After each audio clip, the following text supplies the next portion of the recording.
Hello दोस्तों, मैं रेणु सैनी आपके अपने यूट्यूब चैनल साइंस फिनिशर में आपका हार्दिक स्वागत करती हूँ।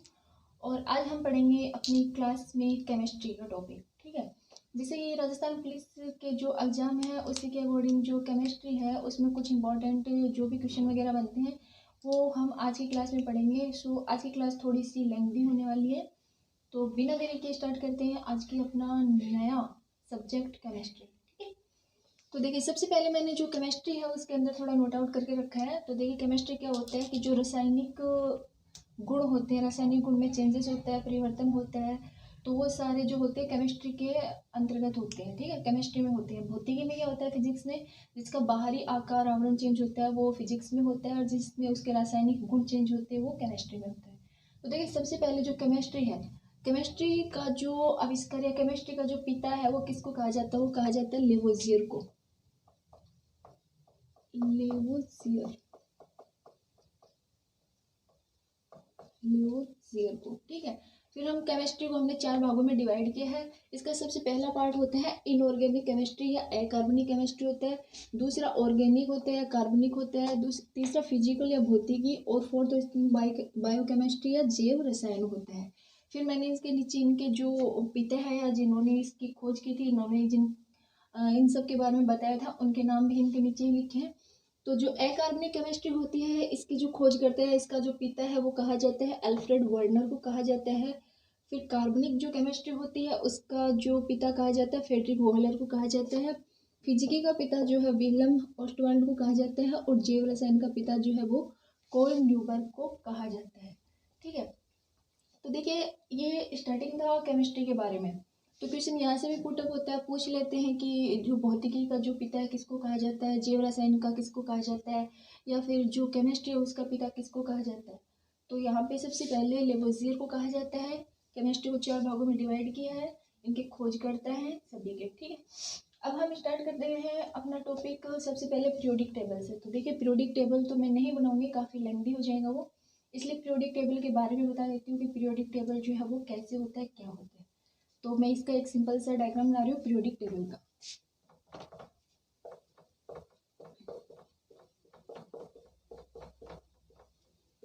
पीरियोडिक टेबल या आवर्त सारणी। आवर्त सारणी, तो देखिए, आधुनिक आवर्त सारणी जो है उसका आधार क्या होता है। तो आधुनिक जो आवर्त सारणी है उसका आधार होता है परमाणु क्रमांक का बढ़ता हुआ क्रम। ठीक है, तो यहाँ पे मैं लिख देती हूँ आधुनिक आवर्त सारणी का आधार। आधुनिक आवर्त सारणी का आधार क्या है पूछते हैं, तो वो होता है परमाणु क्रमांक का बढ़ता हुआ क्रम। परमाणु क्रमांक का बढ़ता हुआ क्रम। ठीक है, आधुनिक आवर्त सारणी का जो बेस है वो होता है परमाणु क्रमांक का बढ़ता हुआ क्रम, और ये किधर से किधर बढ़ता हुआ, बाएं से दाएं। तो कोष्टक में लिख रही हूँ बाएं से दाएं। तो ये टेबल की हमने स्टार्टिंग की है पीरियोडिक टेबल की। अब आता है पीरियोडिक टेबल आधुनिक आवर्त सारणी किसने दी थी। तो देखिए, आधुनिक जो आवर्त सारणी है उसके बारे में किसने बताया था। तो आधुनिक आवर्त सारणी के बारे में बताया था सबसे पहले मोजले ने। तो मैं राइट डाउन कर रही हूँ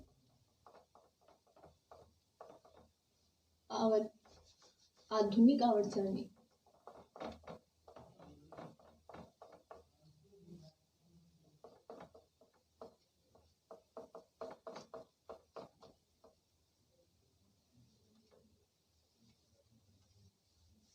आधुनिक आवर्त सारणी के बारे में किसने बताया था, या आधुनिक आवर्त सारणी किसने दी थी। तो ये दी थी मोजले ने। मोजले वैज्ञानिक का नाम है मोजले ने। ठीक है, तो देखिए, मैं पीरियोडिक टेबल का एक डायग्राम बना रही हूँ, बहुत ही शॉर्ट और सिंपल सा, सिर्फ समझाने के लिए।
ये मैंने इसका एक सिंपल सा डायग्राम बनाया है, आधुनिक आवर्त सारणी जो मोजले के द्वारा दी गई थी।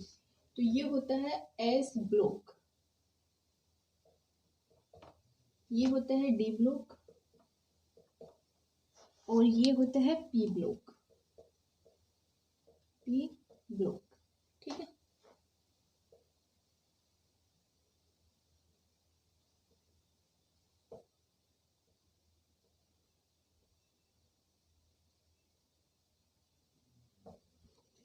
तो ये मैंने आवर्त सारणी का जो बाहरी जो डायग्राम बनते हैं वो डायग्राम बनाया है सिर्फ समझाने के लिए, ठीक है।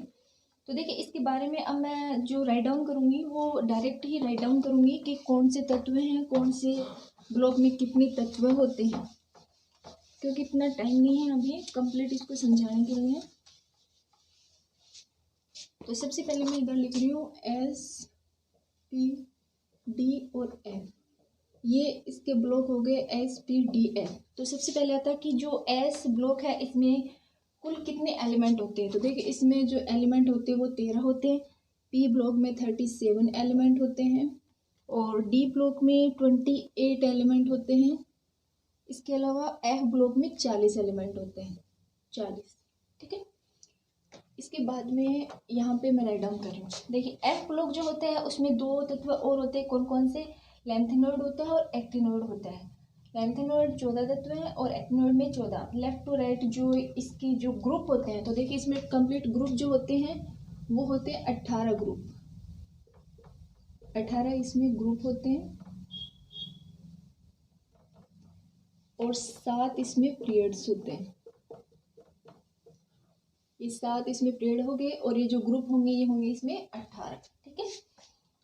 इसके आगे जो एलिमेंट होते हैं, कौन कौन से एलिमेंट होते हैं पीरियोडिक टेबल में, एक बार इसमें फर्स्ट सेकंड और जो ग्रुप है उनमें कौन कौन सी धातुएं पाई जाती हैं वो धातुएं भी मैं एक बार बता देती हूँ हल्का सा। तो देखिए सबसे पहले इधर आता है फर्स्ट ग्रुप में कौन सी धातुएं होती हैं। तो इसमें 18 ग्रुप होते हैं और 7 पीरियड होते हैं।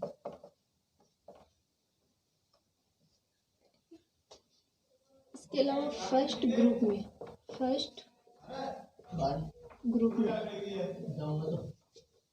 तो फर्स्ट ग्रुप जो होते हैं इसमें एल्केलिक मेटल, मतलब ये 4 धातु पाई जाती है, इसमें 4 धातु। दूसरा है अपना सेकंड ग्रुप,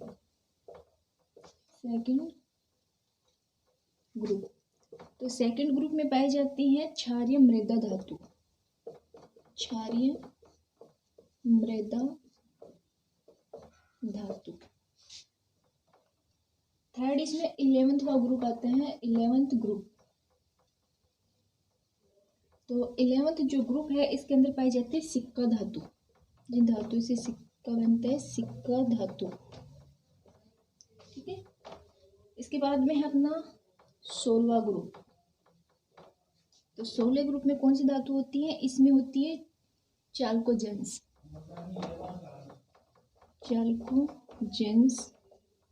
धातु। और 17वां ग्रुप होता है इसके बाद में अपना 7th ग्रुप। इसमें कौन सी धातुएं होती है, इसमें होती है हेलोजेंस।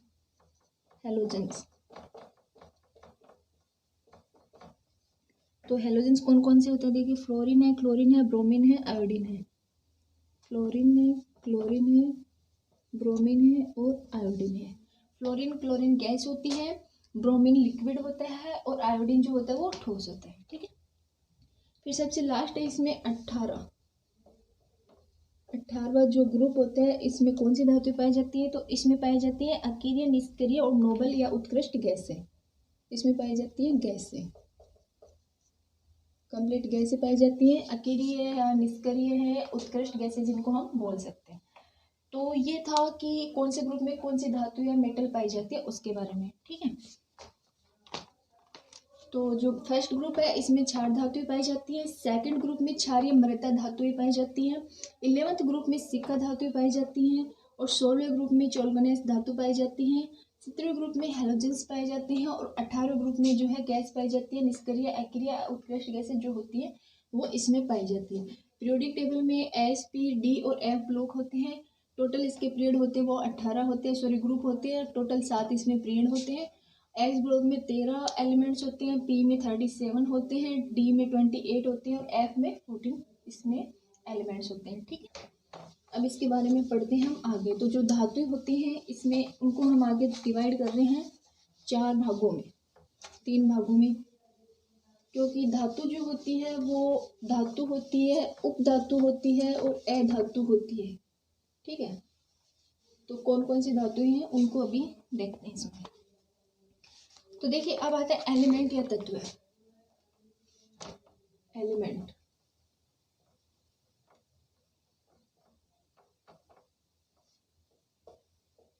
एलिमेंट या तत्व। तत्व या एलिमेंट जो धातु है इनको 4 भागों में मैं डिवाइड करती हूँ, सॉरी 3 भागों में डिवाइड करती हूँ। तो सबसे पहले होता है धातु या मेटल। ठीक है, दूसरा धातु या मेटल को हम बोल सकते हैं चालक। दूसरा इसमें अधातु होता है जिसे हम कुचालक बोलते हैं। तीसरा इसमें उपधातु होता है जिसे हम अर्धचालक बोलते हैं। तो इसके टाइप्स में इधर लिख रही हूँ। इसको मैंने 3 भागों में डिवाइड किया। पहले धातु है, धातु या फिर चालक। दूसरा इसमें अधातु जिसको बोल सकते हैं हम कुचालक, कुचालक। और थर्ड होता है इसमें उपधातु, इसको हम बोल सकते हैं अर्धचालक, अर्धचालक। ठीक है, मेटल, नॉन मेटल होती है और वो सेमीकंडक्टर होता है। ठीक, तो देखिए सबसे पहले उपधातुओं के गुण पढ़ते हैं कि उपधातु जो होती है उनमें कौन से गुण होते हैं। तो उपधातु वे होते हैं जिनमें धातु तथा अधातु दोनों के गुण पाए जाते हैं। तो उपधातु कौन से होते हैं जिनमें धातु और अधातु दोनों के गुण पाए जाते हैं। तो मैं इधर लिख देती हूँ उपधातु, जिनमें धातु व अधातु दोनों के गुण पाए जाते हैं।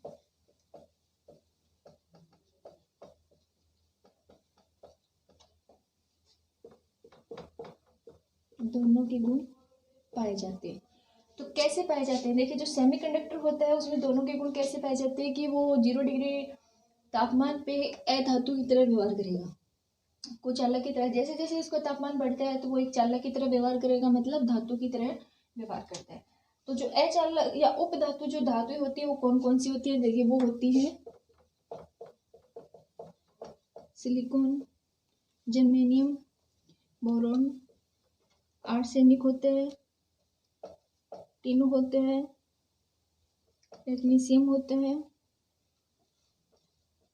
ये सारी टोटल 7 धातुएं होती हैं जिनको हम उपधातु या फिर सेमीकंडक्टर बोलते हैं। ठीक है, तो अगर पूछ ले कि उपधातु में कुल कितने एलिमेंट होते हैं तो वो कुल 7 होते हैं, याद भी रख सकते हो आप उनको। फिर दूसरा आता है अपना कि धातु क्या होते हैं। देखिए अभी मेरे एसएससी जेईई में क्वेश्चन आया था कि सर्वाधिक तन्यता का गुण किस में पाया जाता है। तो सर्वाधिक तन्यता का गुण जो है वो ऑप्शन दिए थे उसमें कॉपर में, चांदी में, सोने में या फिर आयरन में। तो देखिए सोने में सर्वाधिक तन्यता का गुण पाया जाता है क्योंकि हम सोने को बहुत बारीक बना सकते हैं कंपेयर टू अदर। ठीक है, तो इसमें सिलिकॉन और जर्मेनियम जो होते हैं इनका अर्धचालक या सेमीकंडक्टर के रूप में यूज किया जाता है। जैसे आईसी चिप होते हैं, कंप्यूटर में जो चिप बनती है, मोबाइल की जो चिप होती है उनमें सिलिकॉन और जर्मेनियम का उपयोग किया जाता है। नेक्स्ट हम पढ़ते हैं धातु। धातु देखिए धातुएं क्या होती हैं, हार्ड होती है, चमकीली होती है, आघात वर्धनीय और तन्यता का इनमें गुण पाए जाते हैं। तो मैं लिख देती हूँ इधर कठोर, हार्ड, चमकीले, कठोर होती हैं, चमकीले होती हैं, आघात वर्धनीय का इनमें गुण पाया जाता है। आघात वर्धनीय और तन्यता, तन्यता का गुण पाया जाता है, वो धातुएं होती हैं। फिर पूछते हैं कि सोने में सर्वाधिक आघात वर्धनीय व तन्यता का गुण होता है। तो देखिए क्वेश्चन ये पूछा गया था कि सर्वाधिक आघात वर्धनीय तन्यता का गुण किस में पाया जाता है। वो पाया जाता है सोने में। सोने में सर्वाधिक आघातवर्धनीय और तन्यता का, तो मैं नीचे इसकी लाइन कर देती हूँ, आघातवर्धनीय व तन्यता का गुण पाया जाता है। तन्यता का गुण पाया जाता है। ठीक है, ये अभी मेरे को जो मेरा एग्जाम था उस एग्जाम में क्वेश्चन पूछा गया था 29 को। ठीक है, नेक्स्ट कि धातु आसानी से इलेक्ट्रॉन त्यागते हैं। पता है कि धातु जो होंगे वो आसानी से इलेक्ट्रॉन त्यागेंगे। धातु में मुक्त इलेक्ट्रॉन उपस्थित होते हैं और इस कारण धातु जो होती है चालकता को प्रदर्शित करते हैं। तो कॉमन सी बात है, जिनमें मुक्त इलेक्ट्रॉन होंगे या जिनमें इलेक्ट्रॉन त्यागने की वो कैपेसिटी या गुण होगा तो वो ही धातुएं कहलाएंगी। ठीक है, फिर आता है कि विद्युत की सबसे अच्छी चालक धातुएं कौन सी होती है। विद्युत की सबसे अच्छी चालक धातुएं कौन सी होती हैं, तो सबसे अच्छी चालक धातु का क्रम पूछ लिया जाता है एग्जाम में। सबसे अच्छी चालक धातु कौन कौन सी होती है, तो मैं इधर राइट कर देती हूँ।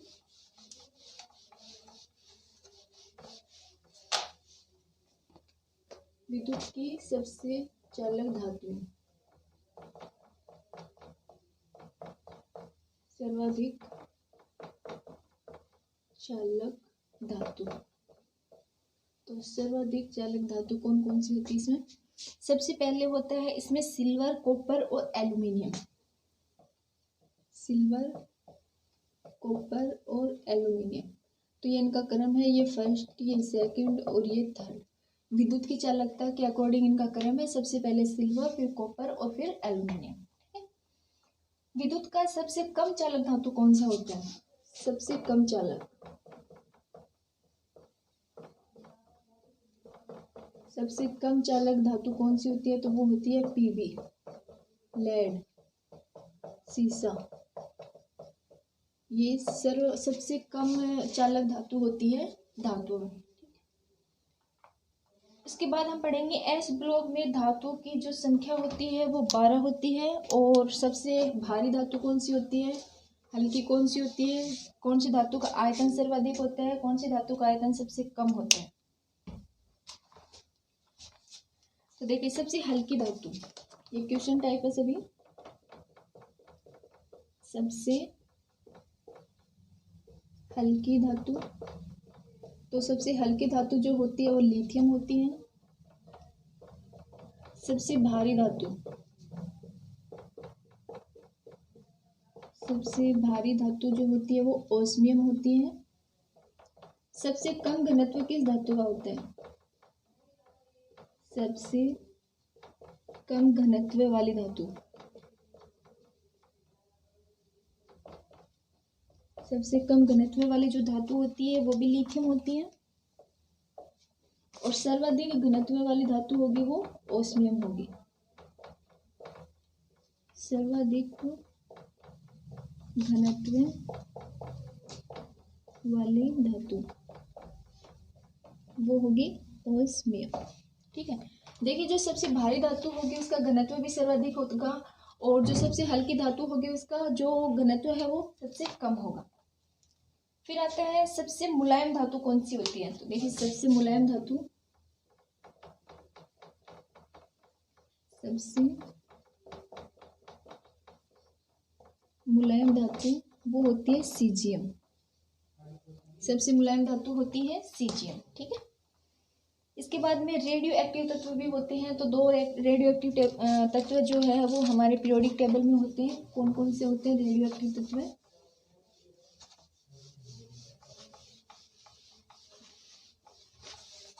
मैं बता देती हूँ। रेडियो एक्टिव तत्व,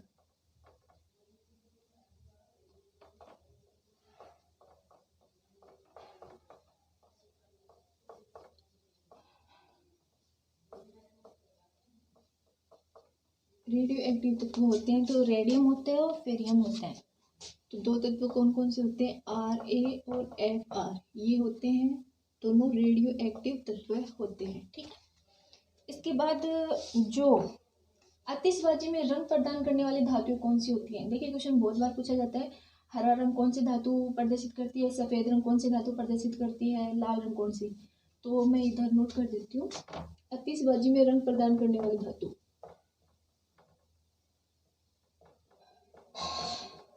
आतिशबाजी में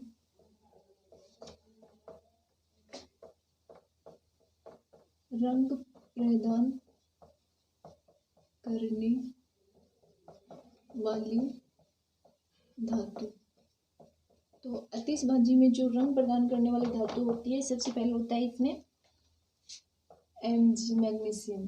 तो मैग्नीशियम जो होता है वो सफ़ेद या श्वेत रंग प्रदान करता है आतिशबाजी में।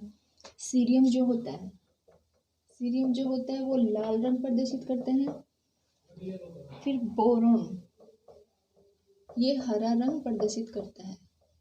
ठीक है, तो आतिशबाजी में 3 धातुएं रंग प्रदान करती हैं। मैग्नीशियम सफ़ेद रंग, सीरियम लाल रंग और बेरियम हरा रंग प्रदान करता है आतिशबाजी में। इसके अलावा क्षार धातु की ऑक्सीकरण अवस्था जो है वो +1 होती है तथा क्षारीय मृदा धातु की ऑक्सीकरण अवस्था जो होती है वो +2 होती है। तो राइट कर देती हूँ। क्षार धातुओं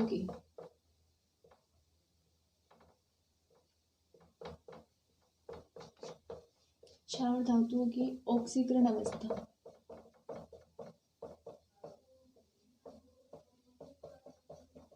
क्षार धातुओं की ऑक्सीकरण अवस्था +1 होती है। और क्षार मृदा धातुओं की ऑक्सीकरण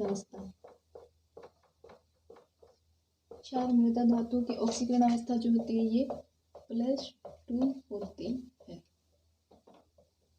ठीक है, एग्जाम में क्वेश्चन पूछा गया था, उसी बेस पे मैंने पढ़ा है कि क्षार धातु की ऑक्सीकरण अवस्था कितनी होती है और क्षार मृदा धातु की ऑक्सीकरण अवस्था कितनी होती है।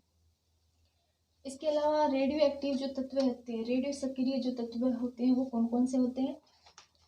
तो रेडियो सक्रिय तत्व, सक्रिय का मतलब होता है एक्टिव, रेडियो सक्रिय तत्व। तो रेडियो सक्रिय तत्व होते हैं 2 मैंने ऊपर लिखे हैं और जो कंप्लीट हैं ये होते हैं रेडियो सक्रिय तत्व। ठीक है, इसके अलावा हम पढ़ेंगे कंपाउंड ऑफ सोडियम। देखिए इतना जो मैंने पढ़ा है कंप्लीट ये पीरियोडिक टेबल से पढ़ा है, और अब हम पढ़ने वाले हैं कंपाउंड, मतलब कि जो धातुओं को मिला के क्या बनाया जाता है वो हम पढ़ेंगे। तो कंपाउंड ऑफ सोडियम के बारे में हम पढ़ेंगे कि सोडियम को किसके साथ मिला के क्या क्या बनाया जा सकता है और उनका हमारे दैनिक जीवन में क्या क्या उपयोग होता है।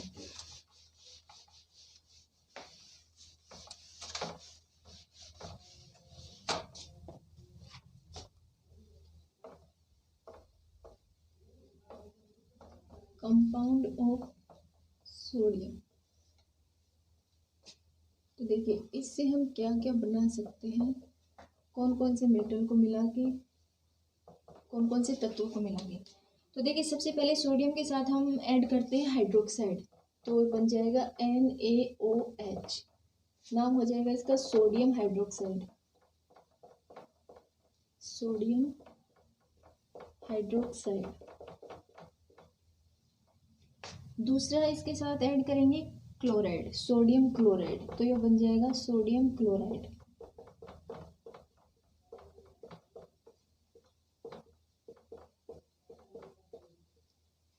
तीसरा हम सोडियम के साथ ऐड करेंगे बाइकार्बोनेट, तो ये हो जाएगा NaHCO3, तो नाम हो जाएगा इसका सोडियम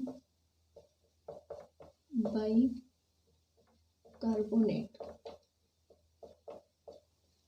सोडियम बाइकार्बोनेट। थर्ड इसमें हम ऐड करते हैं कार्बोनेट, तो ये हो जाएगा सोडियम कार्बोनेट, सोडियम कार्बोनेट। तो देखिए एग्जाम में या तो इसका फॉर्मूला दे दिया जाता है या फिर इसका नाम दे दिया जाता है और पूछ लिया जाता है कि NaHCO3 को क्या बोलते हैं, इसका यूसेज क्या होता है, या फिर सोडियम बाइकार्बोनेट का फॉर्मूला क्या होता है, लिख देते हैं NaHCO3 Na2CO3 ऑप्शन देके। तो जिस हिसाब से एग्जाम में पूछा जाता है उसी के अकॉर्डिंग मैंने इनको बनाया है। तो देखिए सबसे पहले सोडियम हाइड्रोक्साइड है, इसका उपयोग होता है, तो देखिए कास्टिक सोडा होता है, कास्टिक सोडा। सोडियम क्लोराइड जो होता है खाने का नमक होता है, खाने का नमक। कास्टिक सोडा खाने का नमक होता है, साधारण नमक जिसको हम बोल सकते हैं। सोडियम बाइकार्बोनेट होता है, ये बेकिंग सोडा होता है, बेकिंग सोडा, या फिर इसको बोल सकते हैं हम मीठा सोडा। मीठा सोडा, मीठा सोडा मतलब जैसे कि अपने घरों में यूज किया जाता है बेकिंग सोडा, मीठा सोडा, वाइट कलर का पाउडर होता है, ठीक है, वही होता है ये बेकिंग सोडा। और सोडियम कार्बोनेट जो होता है ये धावन सोडा, कपड़े धोने वाला सोडा, धावन सोडा, या फिर वॉशिंग सोडा इसको बोल सकते हैं, वॉशिंग सोडा। तो कंफ्यूजन नहीं होना है, धावन सोडा या वॉशिंग सोडा जो होता है वो सोडियम कार्बोनेट होता है। तो ये हो गए कंपाउंड ऑफ सोडियम, ठीक है। सोडियम से जो जो धातुएं बन रही थी, जिनका यूसेज दैनिक जीवन में होता है, डेली लाइफ में जिनका यूज होता है वो, तो ये आपको फॉर्मूला याद रखनी है, साथ में इनके नाम भी याद रखने हैं, इनके रासायनिक नाम भी याद रखने हैं, और साथ में इनके हिंदी वाले नाम भी याद रखने हैं, ठीक है। अब हम पढ़ते हैं कंपाउंड ऑफ पोटेशियम। पोटेशियम के साथ कौन से धातु को ऐड करते हैं और उनसे क्या क्या बनते हैं। ये हो जाएगा कंपाउंड ऑफ पोटेशियम, पोटास। तो देखिए इसके भी 4 हमने एलिमेंट बनाए हैं, KOH, KCl, KMnO4 और फोर्थ है इसमें KNO3। तो देखिए नाम तो सभी को आते होंगे, केमिस्ट्री अगर पहले भी पढ़ा है तो KOH होगा जो पोटेशियम हाइड्रोक्साइड, पोटेशियम हाइड्रोक्साइड, ये potassium chloride, potassium chloride, potassium permanganate, potassium permanganate, और ये होता है पोटेशियम नाइट्रेट, पोटेशियम नाइट्रेट। अब इनका जो रासायनिक नाम है वो मैंने लिख दिया, इनका हिंदी नाम क्या होता है। तो देखिए जो पोटेशियम हाइड्रोक्साइड होता है ये कास्टिक सोडा ही होता है, ये कास्टिक सोडा होता है, अलग अलग ब्रांड है इधर भी। दूसरा पोटेशियम क्लोराइड है, पोटेशियम क्लोराइड ही होता है। फिर है पोटेशियम परमैंगनेट, पोटेशियम परमैंगनेट जो होती है जिसको हम बोल सकते हैं लाल दवा, लाल दवा या फिर कीटाणुनाशक,